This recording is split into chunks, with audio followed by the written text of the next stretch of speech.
okay dito sa nilipatan kong to. Kesa dun sa dati kong bahay, mas malakas ang tubig dito. Teka, nagutom ako ah. Ako, wala na palang pagkain. Teka nga.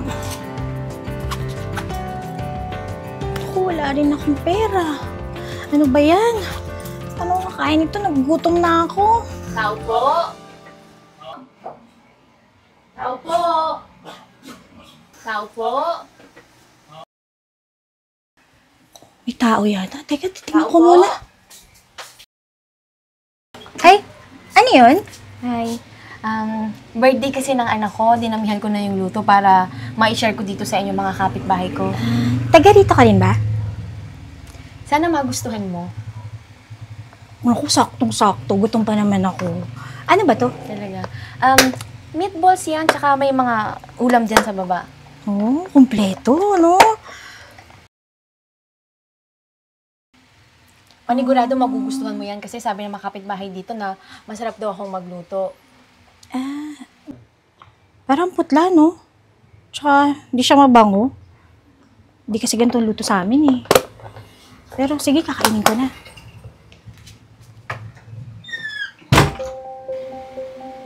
Juicy? Hindi mo lang nagpasalamat?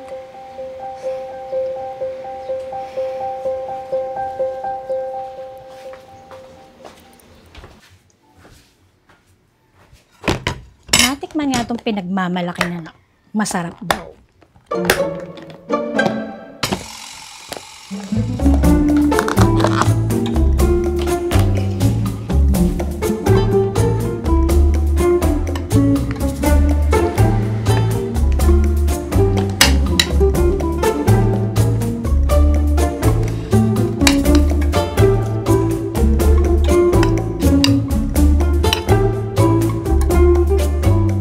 Well, nakakalasa. Sa mga ang gayat ng gulay. Ang lalaki pa. Ba yan? Masarap pa. Sabi, galing daw sa handaan. Minuto niya, pasarap na pasarap. Hindi naman masarap. Dapat, pag galing sa birthday yan, luto niya para sa anak niya, masarap. At kulang sa recalito eh. Ano ba yan? Tabang-tabang pa. Nakakalasa-lasa.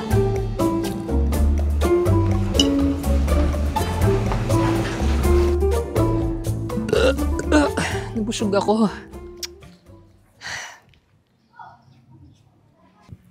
Hi! Nangungupahan ka rin ba dito? Ay, oo. 5 taon na ako dito. Ako nga Bago pala lang. si Jasmine. Bago lang kasi ako dito. Jing nga pala. Nabigyan ka din ni Doyen? Doyen ba yung pangalan nung nagbigay ng pagkain? Oo. Kasi sabi niya, may dadalhan daw siya ng pagkain. Oh. After niyang pumunta sa akin. Kaya lang, di naman masarap yung pagkain niya. Hoy, sarap-sarap kaya. Ang dami ko nga nakain eh. Naku, anong masarap doon? Tabang-tabang, ang putla-putla ng ulam. Tapos halatang tinipid, alam mo yun? Ay nako sis. Ang dami mong reklamo kung nga nandiyan binigyan. Ay naku, May basta. reklamo ka pa? Hindi masarap yung pagkain niya. Ano ka ba? Sarap-sarap kaya. Hindi, Oh, hindi ang dami ko talaga. nakain na tingnan mo oh. Alam mo, mahilig talaga magbigay ng pagkain si Doyen sa mga nangungupahan dito ha. Basta, Sarap, no? hindi ako satisfied dun sa binigay niyang pagkain. Ay, naku, bahala ka. Siya nga pala, ano kasi, kahit ngayon lang tayo nagkakilala, Ano yun? baka naman pwede ako umutang. Tama ba yung narinig ko? Oo, babalik ko naman din agad sa'yo. Hindi pa kasi nagpapadala yung mama ko. Ngayon lang tayo nagkakilala tapos uutangan mo ko. Ano ka Hello? ba? Ito lang naman yung bahay ko. Diyan lang oh. Diba? Kaya, pwede mo naman akong puntahan pag kailangan mo na yung pera. Babalik ko din sa'yo, promise. Sige na, please. Pero may muna ako. Parang kinakabahan ako sa'yo ah. Hindi, ano ka ba? Niwala ka sa akin. Tiwala ka lang, okay? Pero sige, Ha? Babalik mo ha. Oo Kasi naman. ito pa yung kinita ko nung isang linggo, yung racket ko. Eh, alam mo naman, syempre nauubusan din ako.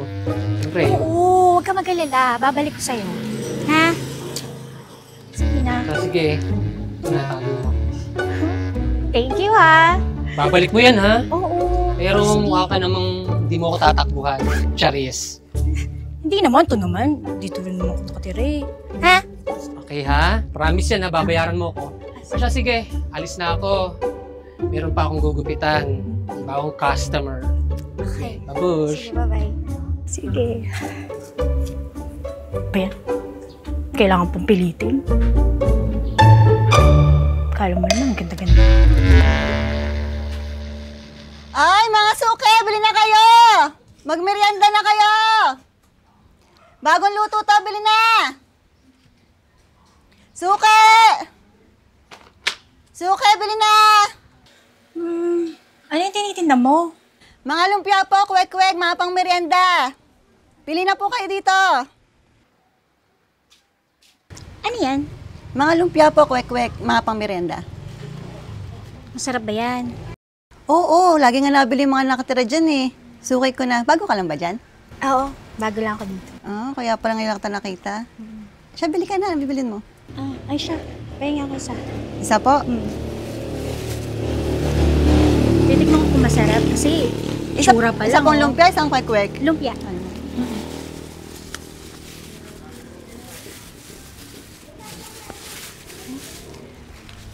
Eto po. Asa suka mo? Teka lang po. Eto nga po. Ganito pala. Ate, 15 lang yan. Pwede ba utang mo nga? Ha? Nakagatan mo na, tsaka mo pa sinabing utang. Wala kasi akong cash dito. Nag-ready pa lang ako. Naku, ate, buena mano ka pa naman. Ito naman, mabayaran ko naman to agad. Talagang gusto ko lang tikman kasi tsura pa lang, chap-chap na eh. Kaya, Bago ka lang dyan, di ba? sarap. Sige ha, babalik ako bukas. Bayaran mo ako. Sige, diyan ka na. Hindi naman masarap.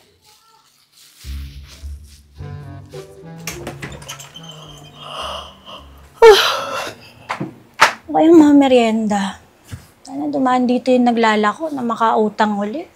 Kahit di masarap, pagtsagaan ko na.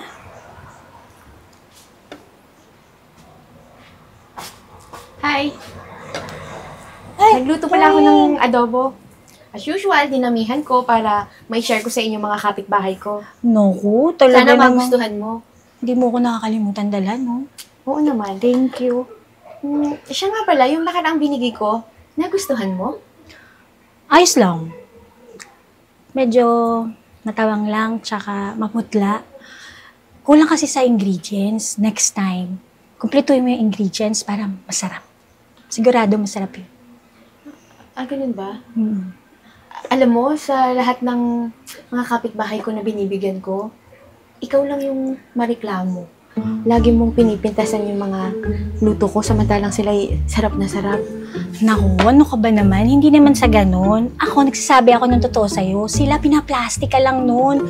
Kahit di naman masarap, sinasabi masarap. Diba? Ako, sinasabi ko sa'yo yung totoo. Nagsasuggest pa nga ako, diba? Siya, sige. Alis na ako, ibibigay ko to sa... Teka, ba't mas malaki yan kesa dito? Pwedeng akin na lang to. Kasi hanggang hapunan ko na to. Ha?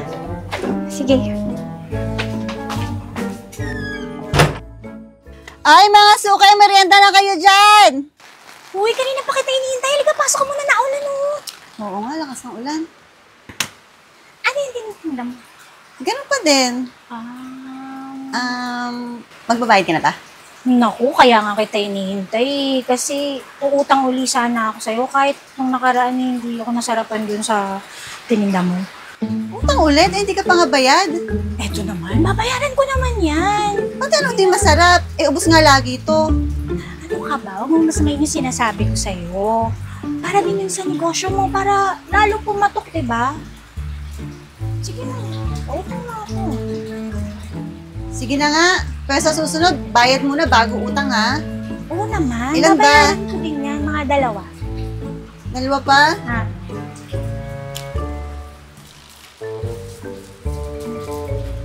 Hindi ka ba nahihirapan? Gusto mo tulungan mo? Nahirapan niya. Sige, Paano hawakan. na? Oh. Ulit kasi ang plastic ko eh.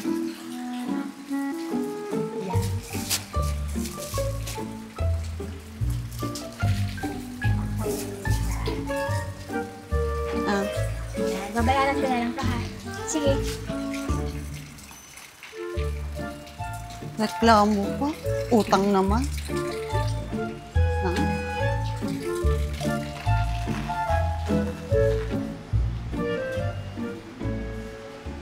Tao po! Tao po! Sis!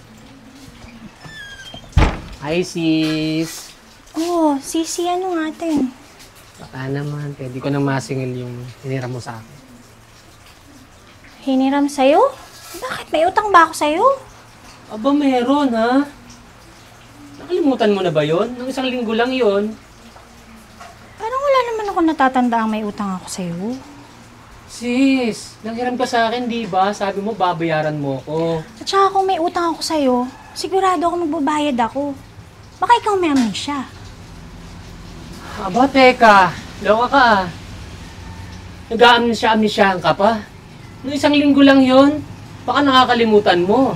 Ay nako, Jasmine. Alam mo ba, ang sap-sap ng tulog ko sa loob. Iniistorbo mo ako, napapa-fresh ako eh. Tsaka, may pinirmahan ba ako sa iyong kasulatan? Wala naman, di ba? O, kaya wala akong utang sa'yo. Kahit ipabarangay mo ko, wala kang mapapala sa akin. Sis, kailangan ko yung perang yun. May sakit yung nanay ko. Wala nga akong utang sa'yo. Wala akong natatandang may utang ako sa'yo. Pinaghirapan ko yung perang yun eh. Sige na, malis ka na. Istorbo ka naman eh. Papahinga yung tao. Sis naman. Hindi nga kita kilala tapos pinahiram kita. Hindi mo ba naisip yun? Ay naku, kahit anong sabihin mo, wala talaga akong utang sa'yo. Kaya sige na, malis ka na. Sige na. Malis na. Istorbo Hindi ka. na talaga akong titiwala sa'yo. Paala ka dyan.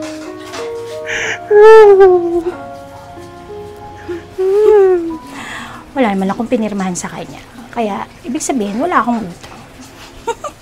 Bahala ka dyan. Jasmine, Beshi? Ba't ka umiiyak? Anong problema mo? Tangin lang yung Ursula na yun. Tabang-taba. Sinong Ursula? Ayun, yung tenants mo doon. Si Jing? Alam mo ba, inutangan ako noon. Nangako siya sa akin. Babayaran daw niya ako. Tapos nung sinisingil ko na, biglang nagkaroon ng amnesia. Wala daw siyang utang sa akin. Ayaw niya akong bayaran. Kawawa ka naman. Kapal talaga ng mukha ng babaeng yun. Buraot na, patay gutom pa, tapos umutang sa'yo nang ngayon lang kayo nagkakilala, umutang agad sa'yo? Oo.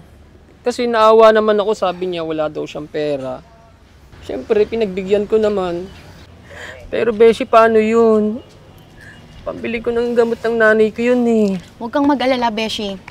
Ako na magpapahiram sa'yo para sa gamot ng nanay mo, ha? Talaga, Kung mag-alala. promise? Oh, mga beshi, bakit pa stress na stress kayo dyan? Ay naku, ayang Beshi natin. Problemado. Bakit?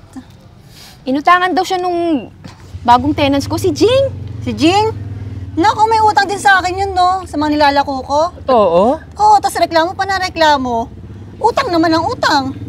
Walang mukha, no? Tapos sinasabi pa niya, ang sama daw ng lasa ng mga tinitinda ko. Pareho Oh? pala yung ginagawa sa atin. Palagi kong binibigyan yun ng mga niluluto ko, tapos wala nang ginawa kundi pulaan ng pulaan yung mga binibigay ko. Ang kapal ng mukha. Alam niyo ba mga sis, sana hindi ko na lang siya pinautang. Sana, pinabili ko na ng gamot ng nanay ko yun. Nakakapagsisi talaga. Ang kapal talaga ng mukha nun. Kapal nga. Huwag kayong mag-alala. May plano ako sa kanya. Talaga? Ano yun? Hindi kayo sa loob, pag-usapan natin. Tara. Tara. Tara. Jing? Jing? Sino yan? Jing? Ay, Troyen, ikaw pala. Naku, Pinagluto nagdala ka na kita. naman para sa akin. Pinagluto kita. Tikman mo, masarap yan. Bait-bait mo talaga. Oo naman. Naku, sana naman masarap na to, no? Ano ba yan? Alat-alat! Sinadya mo ba to? Oo, sinadya ko.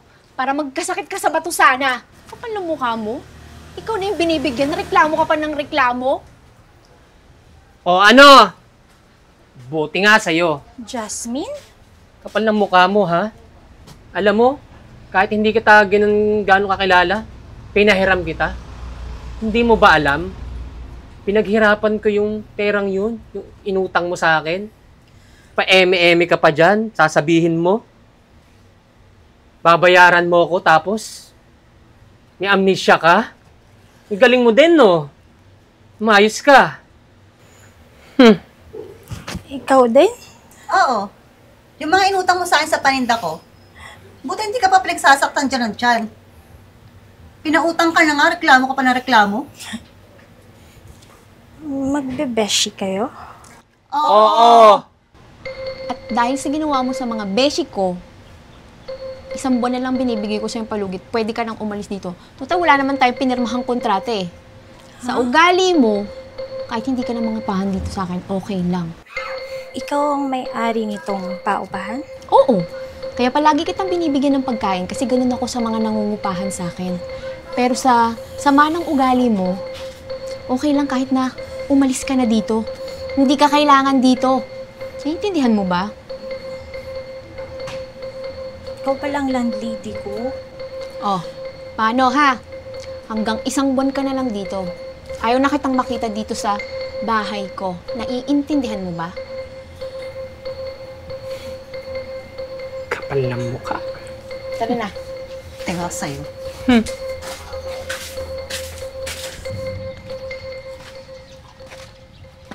Totoo ba, Beshi? Palalayasin mo na yon? Hindi, binibigyan ko lang siya ng leksyon. Sure ka? Kawawa din naman kasi baka walang materhan. Bagay. Malay mo, baka magbayad naman sa'yo. Sana nga. Wish ko lang. Nasaan kaya yun si Jasmine? Nandun kaya yun sa kanong bahay? O nasa trabaho? Tayin ko na nga lang yun. Jasmine! Jasmine! Uy, Jasmine, teka lang. Bitawan mo nga ako. Teka muna, mag-usap muna tayo. Ano ba kasi yun? Sandali lang. Sige na. Ano pinipigilan? Gusto ko lang humingi ng sorry dun sa ginawa ko. Kundi dahil sa akin, na mapahamak ang nanay mo. Sorry talaga. O, buti alam mo. Sana mapatawad mo ko. Ganun din ang mga beshi mo. Ito nga pala yung utang ko. Ayan na. Pati si Rona, babayaran ko na rin. Sorry talaga. Buti naman. Alam mo, sa totoo lang, masarap naman talaga yung mga luto nila eh. Insecure lang talaga ako. Alam mo kung bakit? Kasi ako marunong magluto. Kaya sorry talaga. Nakakaya sa mga beshi mo eh. Sana mapatawad niyo pa ako bago man lang ako umalis dito. So, Ay, naku. paano? Mauna na ako ah. Mag-aayos pa kasi ako ng gamit ko eh. Poproblemahin ko pa kung saan ako lilipat. Iwan ko sa'yo. Pero hindi ko alam kung ano magiging desisyon nila sa'yo. Sige na. Sige. Sana tawad mo ko ah. Sorry talaga. Sorry, Jasmine. Ma'am Doyen? Ma'am Doyen? Ma'am Doyen? Pwede ba kitang makausap kahit sandali lang? Ano yan? Gusto ko lang sanang humingi ng sorry dun sa mga nagawa ko sa inyong magkakaibigan. Lalo na sa'yo. Kahit sobrang mabait pa naman sa akin. Tapos nilait-lait ko pa yung pagkain mo. Sorry talaga. Sana mapatawad niyo ako. Sige, mauna na ako. Magliligpit pa kasi ako ng gamit ko. Jane, teka lang. Hindi mo naman kinakailangang umalis eh. Kaya ko lang yung nagawa kasi binigyan lang kita ng leksyon. Kasi maling-mali naman talaga yung ginawa mo sa amin. Lalong-lalo na dun sa kaibigan ko. Sorry talaga. Talaga, hindi mo na ako paalisin. Alam ko naman na may mabuti kang kalooban. Tsaka, sinabi na ni Jason sa akin na nagbayad ka na daw ng utang mo sa kanya. Oo. Kaya okay na yun. Oo. Alam mo ba, naiingit ako sa inyo magkakaibigan kasi ang close-close nyo. Sana magkaroon ka ng beshi na kagaya nyo, no? Pwede naman ah. Talaga? Oo naman. Basta wag mo nang lalaitin yung mga niluluto ko. Hindi na. Masarap naman kasi talaga yung pagkain nyo. Talaga? Hindi ko lang talaga ma-appreciate kasi nga alam mo na hindi ako marunong magluto. Sorry ha. Sorry talaga. Sige, okay na. Sige, gusto mo puntahan natin si Jasmine tsaka si Rona. Ah, sige. Sige, tara. Magluluto kita. Okay. Wag mo nang pipintasan, ha? Okay po. Tara na!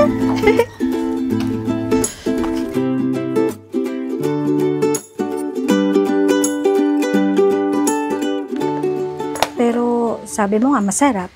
Sige, titikman ko na lang. Oo, kasi sabi ng mga kapitbahay namin dito, ay, ano ba? Wait lang, sorry. Namin, sorry.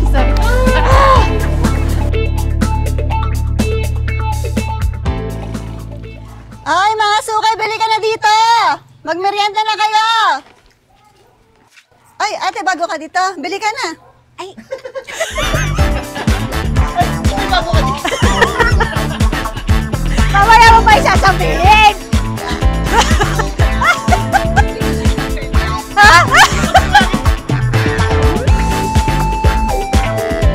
Siyempre, pinagbigyan ko naman. Pero, sis, paano yun?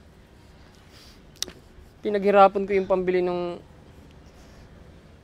Teka lang, wala. Pambibili pa ng gamot.